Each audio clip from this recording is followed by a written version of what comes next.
folks, due to the nature of the content of this video and current censorship, you'll have to go to aminutemidnight.com, Rumble, BitChute or Apple Podcast to get the full version of this. YouTube will be a very shortened version of what is discussed in this A Minute to Midnight episode today. Hi folks, welcome to the A Minute to Midnight Show. Tony coming to you from New Zealand, and I have with me Leo Hohmann in the US, and obviously Leo's been a guest many times on the A Minute to Midnight Show, but since we last talked, Leo, things have gone crazy in the world. Man, so much has happened. Absolutely, yeah. I can't even begin to know where to start, Tony, when it comes to what's gone on in the last month or so since we've last talked.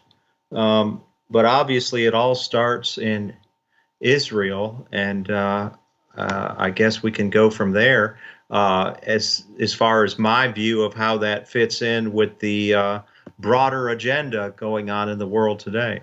That sounds good. Yeah, I know that's a pretty heated topic with people polarized in various directions, and in many cases there's no balance. That's the scary part. People are so far one way or the other in it. So they've got people polarized and divided, which I think is part and parcel of what they want anyway. So, I agree. Yeah, that totally. I mean, the divide and conquer, that's what it's all about.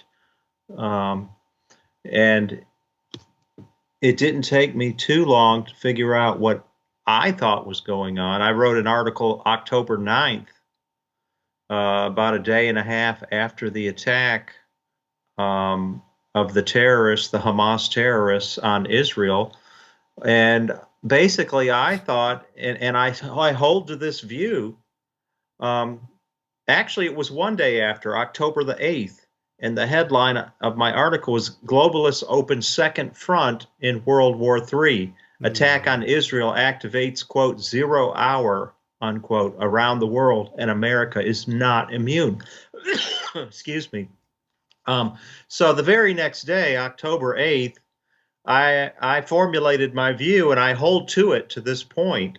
Sometimes when I make a quick assessment of something, I end up being wrong, you know, when I look back weeks or months later. But I think I nailed it on this one.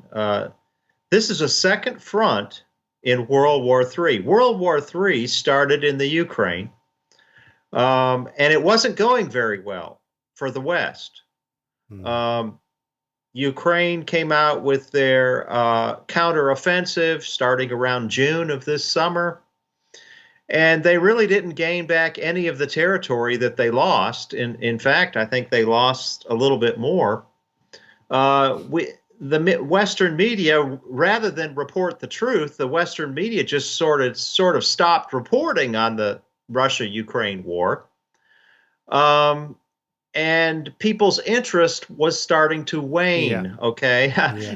You weren't seeing all those Ukrainian flags next to people's profile pictures on Facebook like we were for so many months. People were dropping out in terms of being on Team Ukraine, right? Team Ukraine was not doing real well, and a lot of people were just getting bored with rooting for their team. And so they needed some new excitement to get them all juiced up, right? Yeah. Juiced up and ready for some good old-fashioned throwdown in World War III. Well, what better thing could they have chosen than the volatile, emotionally driven Middle East? Everybody, whether they're Jewish, Christian, or Muslim, seems to have a very strong opinion on what goes on in the Middle East.